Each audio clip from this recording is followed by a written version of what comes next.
सीधी शिक्षा मैडी साथ साथ चलिए आज हम लोग देखते हैं क्लास 12 फिजिक्स का 8वां चैप्टर हम लोग स्टार्ट करते हैं विद्युत चुंबकीय तरंगे।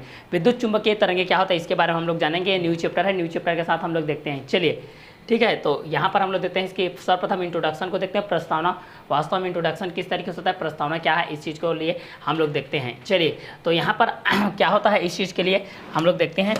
तो सर्वप्रथम हम लोग जानते हैं ध्वनि तरंगे, जो आप लोग पहले क्लास 6, 7, 8 में पढ़े हैं। ध्वनि तरंगे जल की सतह पर उत्पन्न तरंगे।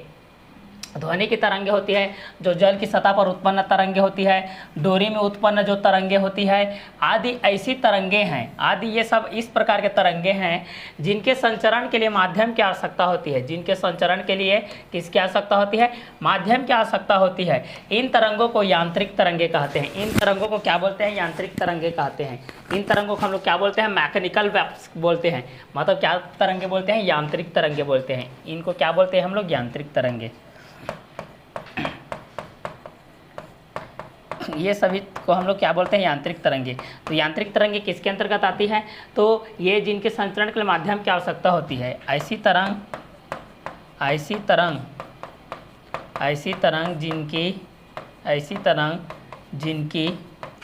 जिनकी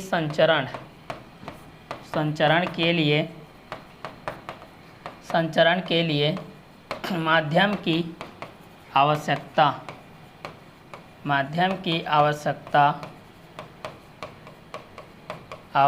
होती है, वो आपकी यांत्रिक तरंगे कहलाती है। चलिए सन 1885 में हर्ट्ज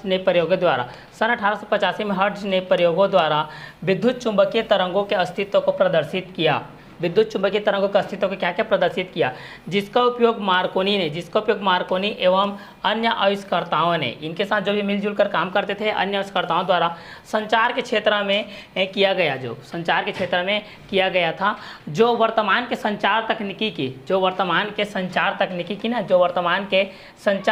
की शुरुआत थी। ठीक है, तो वर्तमान में संचार तकनीकी की शुरुआत आप लोगों की जो अन्य मार्कोनी ने जो सन 1885 के बेस पर हर्ट्ज के प्रयोगों के आधार पर जो किया था, वही वर्तमान के संचार तकनीकी की क्या थी, शुरुआत थी। समय के साथ परिवर्तनशील चुंबकीय क्षेत्र, समय के साथ, टाइम के साथ आपका जो परिवर्तनशील होगा, तो समय के साथ परिवर्तनशील चुंबकीय क्षेत्र विद्युत क्षेत्र उत्पन्न करता है। विद्युत क्षेत्र क्या करता है, उत्पन्न करता है। तथा इसके विपरीत परिवर्ती विद्युत क्षेत्र द्वारा चुंबकीय क्षेत्र की उत्पत्ति की जेम्स क्लार्क मैक्सवेल ने सन 1831 से 1879 इसकी पुष्टि की थी। किसने पुष्टि की थी, तो जेम्स क्लार्क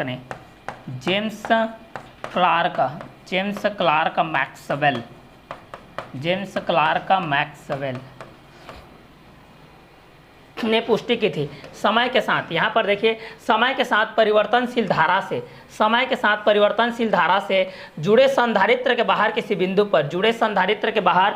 बिंदु पर चुंबकीय क्षेत्र ज्ञात करने के लिए, क्या ज्ञात करने के लिए, चुंबकीय क्षेत्र ज्ञात करने के लिए एम्पियर का नियम लगाते समय, जो एम्पियर का हम लोग परिपथीय नियम पढ़े थे ना उस चैप्टर में, तो वही एम्पियर का नियम लगाते समय मैक्सवेल ने एक अतिरिक्त धारा एस्ट्रो धारा लिया था। यहाँ पर एक अतिरिक्त धारा लिया था। एक अतिरिक्त धारा के अस्तित्व को परिभाषित किया।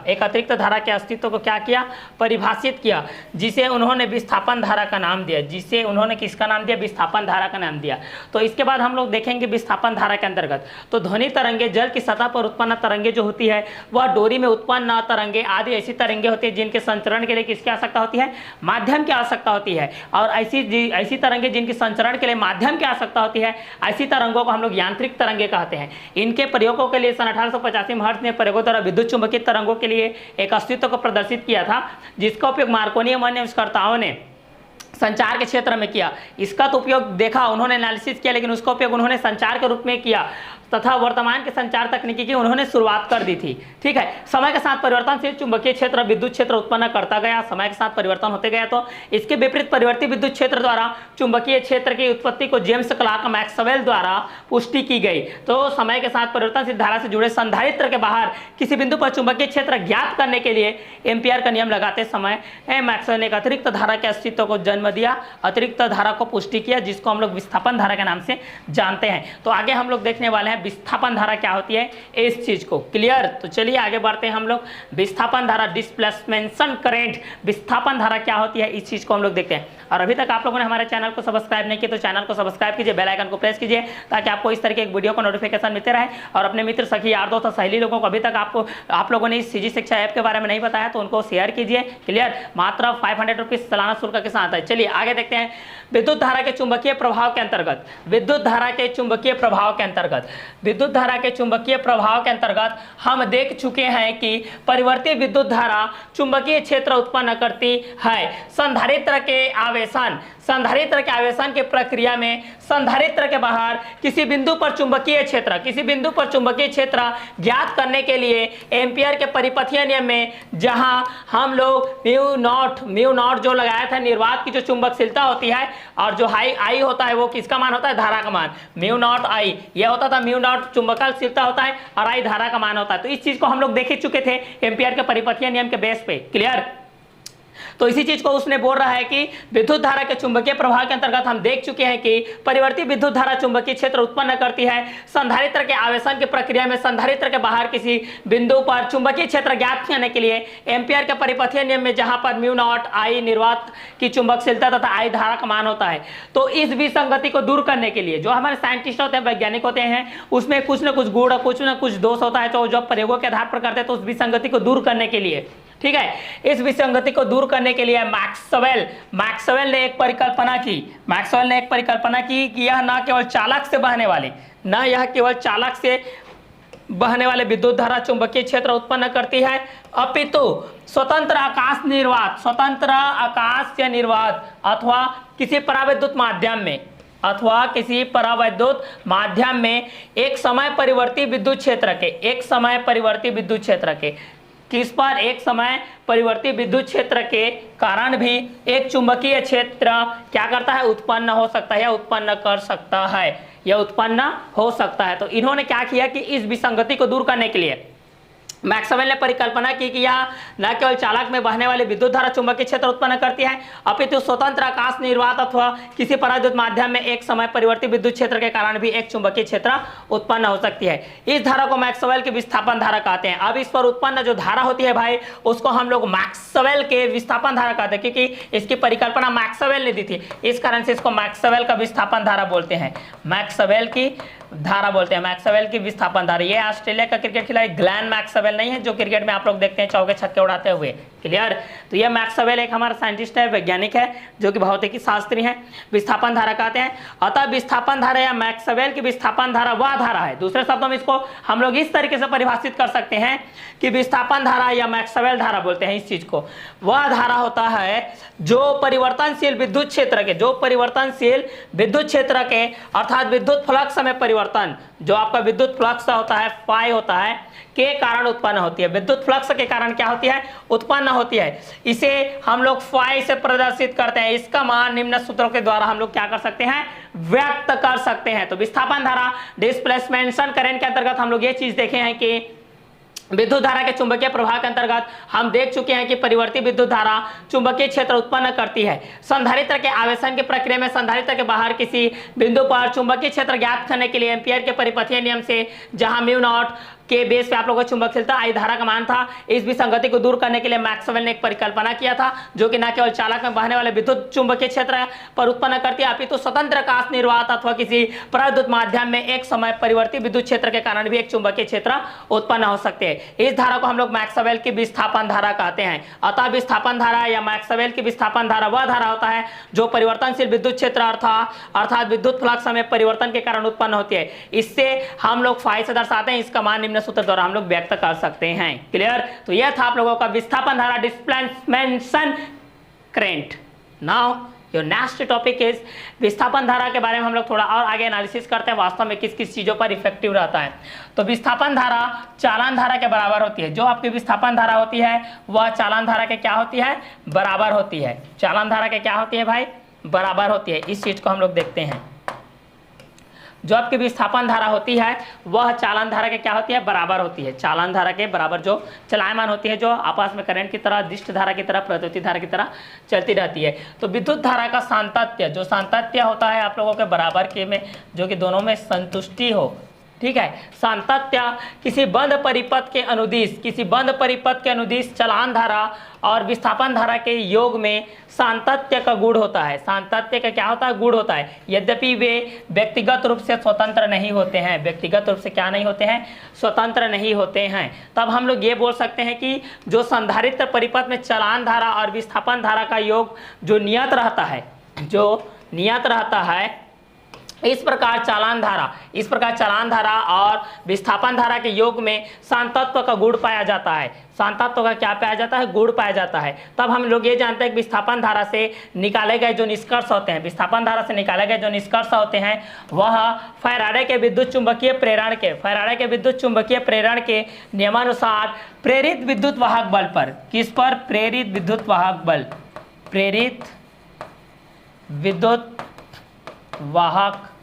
बल, ठीक है। प्रेरित विद्युत वाहक बल पर चुंबकीय फ्लक्स में परिवर्तन के दर के बराबर होती है। किस पर बराबर होती है? तो चुंबकीय फ्लक्स में परिवर्तन के दर के क्या होती है? बराबर होती है। तो अगर इसको हम लोग देखते हैं तो किस रूप में देखते हैं? किसी परिपथ में विद्युत वाहक बल या प्रेरित होना उस परिपथ में विद्युत क्षेत्र के स्थापित होने का क्या करता है? सूचक होता है, मतलब स्थापित हो गया बोल के वह बतलाता है। अतः हम समय परिवर्ती चुंबकीय क्षेत्र या टाइम डिपेंडेबल आपका डिपेंडेंसन मैग्नेटिक फील्ड या विद्युत क्षेत्र क्या कर सकता है?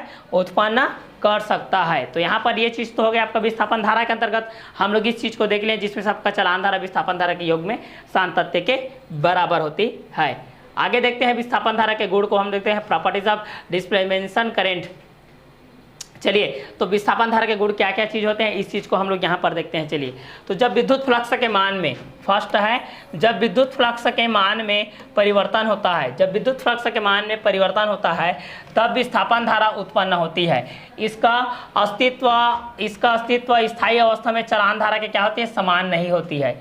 और सेकेंड चीज़ हम लोग क्या देखते हैं? सेकेंड चीज़ में ये दिया गया है कि विस्थापन धारा का परिमाण संधारित्र के एक प्लेट से दूसरे प्लेट तक आवेश के विस्थापन की दर के क्या होती है? तुल्य होती है। और तीसरा चीज़ को देखते हैं। तीसरा चीज़ है वास्तव में यह धारा नहीं है, यह एम्पियर के परिपथीय नियम में धारा घनत्व के पदों का समावेश है, लेकिन चूंकि यह चुंबकीय क्षेत्र उत्पन्न करती है अतः इसे धारा कहते हैं। यह सांतत्य के गुणों को क्या करती है? संतुष्ट करती है। क्लियर? तो पहला क्या चीज पढ़े हम लोग? जब यह विद्युत फ्लक्स के मान में परिवर्तन होता है तब विस्थापन धारा उत्पन्न होती है। इसका अस्तित्व स्थायी अवस्था में चलान धारा के समान नहीं होता है। विस्थापन धारा का परिमाण संधारित्र के एक प्लेट से दूसरे प्लेट तक आवेश के विस्थापन की दर के तुल्य होती है। और तीसरा चीज हम लोग ये पढ़े कि वास्तव में यह धारा नहीं है, यह एम्पियर के परिपथीय नियम में धारा घनत्व के पद में समावेश है। ठीक है, लेकिन यह चूंकि यह चुंबकीय क्षेत्र उत्पन्न कर देता है इसे धारा कहते हैं। यह सांतत्य के गुणों को संतुष्ट करती है। चलिए नेक्स्ट देखते हैं। नेक्स्ट है मैक्सवेल के समीकरण के अनुरूप है। तो चूंकि विद्युत चुंबकीय क्षेत्र की व्याख्या करने के लिए हम लोग ये चीज देखते हैं, विद्युत चुंबकीय क्षेत्र की व्याख्या करने के लिए गॉस, फैराडे, एम्पियर के विभिन्न नियमों का प्रतिपादन किया, जिसे संयुक्त रूप से मैक्सवेल ने समीकरण के रूप में व्यक्त किया गया, जिसको हम लोग बोलते हैं मैक्सवेल समीकरण। जिसको हम लोग क्या बोलते हैं? मैक्सवेल समीकरण। क्लियर? तो मैक्सवेल समीकरण ने मैक्सवेल समीकरण की गणना की थी। क्लियर? मैक्सवेल समीकरण का महत्व देखते हैं। क्लियर? मैक्सवेल समीकरणों का महत्व को हम लोग देखते हैं। मैक्सवेल के समीकरणों के आधार पर, किसके? मैक्सवेल के समीकरणों के आधार पर, मैक्सवेल के समीकरणों के आधार पर निम्न निष्कर्ष प्राप्त होते हैं। पहला क्या प्राप्त होता है? एक त्वरित या दोलित आवेश। एक त्वरित या दोलित आवेश, यहाँ पर आपका क्या है? एक त्वरित है या फिर क्या है? आपका दोलित है। ये तो त्वरित होगा, ये तो दोलित होगा। विद्युत चुंबकीय तरंगों का स्रोत होता है। तीसरा चीज क्या होता है? विद्युत चुंबकीय तरंग निर्वात में C = 3 × 10 to the power आपका 8, 3 × 10 to the power 8 मीटर पर सेकंड की चाल से क्या करती है? गति करती है। और चौथा जो चीज होता है वो है विद्युत चुंबकीय तरंगे क्या होती है? अनुप्रस्थ तरंगे होती है। तो आप लोगों को पूछा जाएगा कि विद्युत चुंबकीय तरंगे क्या होती है, तो आप लोग क्या बोलोगे? कि वह अनुप्रस्थ तरंगे होती है। नेक्स्ट क्या है? विद्युत चुंबकीय तरंगे और उनका उत्पादन एवं यांत्रिक तरंगों से भिन्नता। इस चीज को हम लोग देखते हैं। थ्योरिकल चीज है, थ्योरिकल चीज को आप लोग सुनते जाइए, अच्छे से आप लोगों को समझ में आ जाएगा। तो चूंकि हम जानते हैं कि स्थिर आवेश के कारण, चूंकि हम जानते हैं कि स्थिर आवेश के चारों ओर, चूंकि हम जानते हैं कि स्थिर आवेश के चारों ओर जो आपका विद्युत क्षेत्र का अस्तित्व होता है, किसका अस्तित्व होता है? विद्युत क्षेत्र का जो अस्तित्व होता है, सन 1820 में ओस्टेड ने ज्ञात किया कि जब किसी चालक तार में विद्युत धारा प्रवाहित की जाती है, तो उसके चारों ओर चुंबकीय क्षेत्र क्या होता है? उत्पन्न हो जाता है। तत्पश्चात सन 1831 में फैराडे ने ज्ञात किया कि जब किसी परिपथ से बद्ध चुंबकीय फ्लक्स में परिवर्तन होता है, जब किसी परिपथ से बद्ध चुंबकीय फ्लक्स में परिवर्तन होता है तो उस परिपथ में प्रेरित विद्युत वाहक बल उत्पन्न हो जाता है। तो उस परिपथ में प्रेरित विद्युत वाहक बल उत्पन्न हो जाता है, फलस्वरूप बंद परिपथ में विद्युत धारा प्रवाहित हो जाती है। इसे इस प्रकार भी कहा जा सकता है कि समय परिवर्ती चुंबकीय क्षेत्र विद्युत क्षेत्र क्या करता है, उत्पन्न करता है। यहाँ पर जो आपका समय परिवर्ती जो चुंबकीय क्षेत्र है, समय परिवर्ती जो आपका चुंबकीय क्षेत्र है वह विद्युत क्षेत्र क्या करता है, उत्पन्न करता है। तो पुनः मैक्सवेल एम्पियर के परिपथीय नियम से, पुनः मैक्सवेल के एम्पियर के परिपथीय नियम से हमको ये पता चल जाता है कि भाई कि समय परिवर्ती विद्युत क्षेत्र पर, समय परिवर्ती विद्युत क्षेत्र चुंबकीय क्षेत्र से उत्पन्न होता है। चुंबकीय क्षेत्र क्या करता है, उत्पन्न करता है। इन तथ्यों के आधार पर सन 1865 में जेम्स क्लार्क मैक्सवेल ने, फिर आ गए, देखिए मैक्सवेल फिर वापस आ गए भाई, फिर पवेलियन चले गए तो वापस आ गए, ने सैद्धांतिक गणना के आधार पर विद्युत चुंबकीय सिद्धांत का क्या किया गया, प्रतिपादन किया गया। तो इन्होंने, मैक्सवेल ने फिर से एक और नियम दे दिया भाई, विद्युत चुंबकीय सिद्धांत। ये मोस्ट इंपोर्टेंट क्वेश्चन है, अक्सर एग्जाम में आता है। विद्युत चुंबकीय सिद्धांत के इन्होंने क्या किया गया, प्रतिपादन कर दिया। चलिए आगे देखते हैं। इस सिद्धांत के अनुसार यदि चुंबकीय क्षेत्र, इस सिद्धांत के अनुसार यदि चुंबकीय क्षेत्र या विद्युत क्षेत्र दोनों में से कोई एक समय के साथ परिवर्तित होता है, यहाँ पर इस चीज को बोला गया है, देखिए कि इस सिद्धांत के अनुसार, इस सिद्धांत के अनुसार यदि चुंबकीय क्षेत्र या विद्युत क्षेत्र दोनों में से किसी एक के साथ जो परिवर्तित होता है तो समष्टि में दूसरा क्षेत्र स्वतः उत्पन्न हो जाता है। अर्थात समष्टि में जो आपका विद्युत चुंबकीय क्षेत्र जो विक्षोभ द्वारा उत्पन्न हो जाते हैं, जो समय परिवर्ती विद्युत क्षेत्र और चुंबकीय क्षेत्र में क्या होते हैं, निर्मित होते हैं, तो इनके कारण होते हैं। तो इस सिद्धांत के अनुसार आप लोग ये बोल सकते हैं भाई कि जो आपका चुंबकीय क्षेत्र होता है वह विद्युत क्षेत्र दोनों में से किसी एक के साथ परिवर्तित होने में लगा रहता है। तो इन विक्षोभों में तरंग के गुण होते हैं, अतः इन्हें विद्युत चुंबकीय तरंगे कहते हैं। अतः त्वरित या दोलायमान विद्युत आवेश से चुंबकीय तरंगे उत्पन्न होती है, जिससे कि विद्युत चुंबकीय तरंगों की चाल प्रकाश की चाल के क्या होती है, बराबर होती है। और ये तरंगे 3 × 10⁸ मीटर पर सेकेंड की नहीं होती है, अतः इनके संचरण के लिए किसी माध्यम की आवश्यकता बिल्कुल नहीं होती है। क्लियर? तो इसमें माध्यम की आवश्यकता आपको बिल्कुल नहीं होती है। तब मैक्सवेल ने एक चीज और बताई कि विद्युत क्षेत्र, पहला विद्युत क्षेत्र और दूसरा चुंबकीय क्षेत्र एक दूसरे के लंबवत होते हैं, एक दूसरे के लंबवत होते हैं, लंबवत तरंग में कंपन न करते हैं तथा ये दोनों तरंग संचरण की दिशा के लंबवत होते हैं। मतलब इन दोनों को तरंग संचरण के लिए माध्यम की आवश्यकता होती है। तो परिभाषा में हम लोग ये चीज बोल सकते हैं कि विद्युत चुंबकीय तरंगे, पूछा जाता है विद्युत चुंबकीय तरंगे क्या है, उनके गुण लिखिए।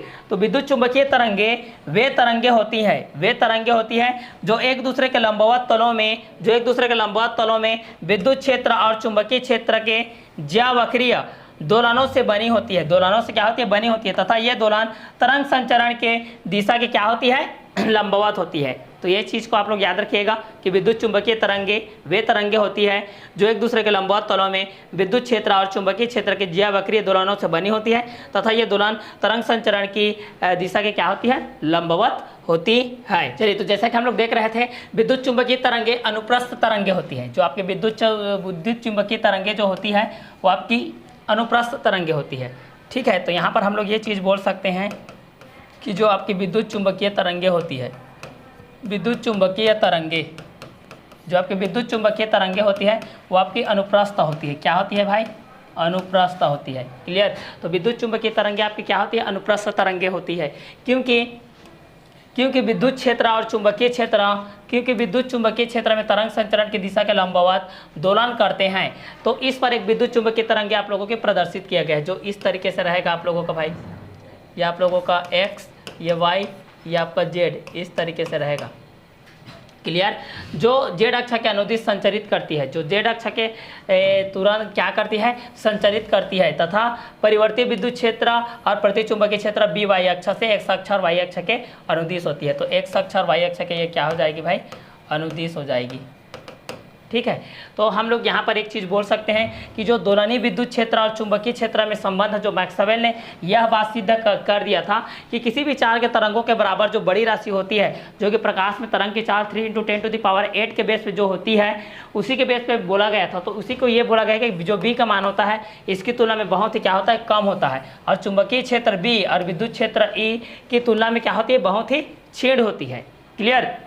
और इसी के बेस में उन्होंने एक और चीज़ बोला था कि जो व्यतिकरण की घटना होती है, इसमें विद्युत क्षेत्र एक दूसरे पर ठीक उसी प्रकार अध्यारोपित होती है जिस प्रकार चुंबकीय क्षेत्र होती है। तो प्रयोगों के द्वारा ये जो विद्युत क्षेत्र आप लोगों के बेस में होता है, जो प्रभावित करता है, वह चुंबकीय क्षेत्र की भांति भी होती है। इसी तरह देखने पर हम लोग क्रिया में जो विद्युत क्षेत्र का प्रभावित स्थल है वह चुंबकीय क्षेत्र के बेस पे नहीं होता है। क्लियर। आगे का कंटेंट को देखते हैं। इस प्रकार हम लोग ये जानते हैं कि जो विद्युत चुंबकीय तरंगे होती है उनमें विद्युत क्षेत्र और चुंबकीय क्षेत्र, जो हमारे पास विद्युत चुंबकीय तरंगे हैं, देखिए इसमें आपका जो विद्युत क्षेत्र है और चुंबकीय क्षेत्र है, ये दोनों समान रूप में मौजूद होते हैं, लेकिन इसमें विद्युत क्षेत्र की भूमिका अधिक महत्वपूर्ण होती है। इसलिए विद्युत चुंबकीय तरंगों की चाल निर्वात में विद्युत चुंबकीय तरंगों की चाल से क्या होती है, भिन्न होती है। क्लियर। चलिए, तो हम लोग ये चीज़ आप बोल सकते हैं फाइनली कि किसी माध्यम का अपवर्तनांक, किसी माध्यम का अपवर्तनांक, ठीक है, किसी माध्यम का अपवर्तनांक निर्वात में प्रकाश की चाल तथा उस माध्यम में प्रकाश की चाल के अनुपात के तुल्य होता है। मुक्त आकाश अथवा निर्वात में जो विद्युत चुंबकीय तरंगे का वेग होता है, जो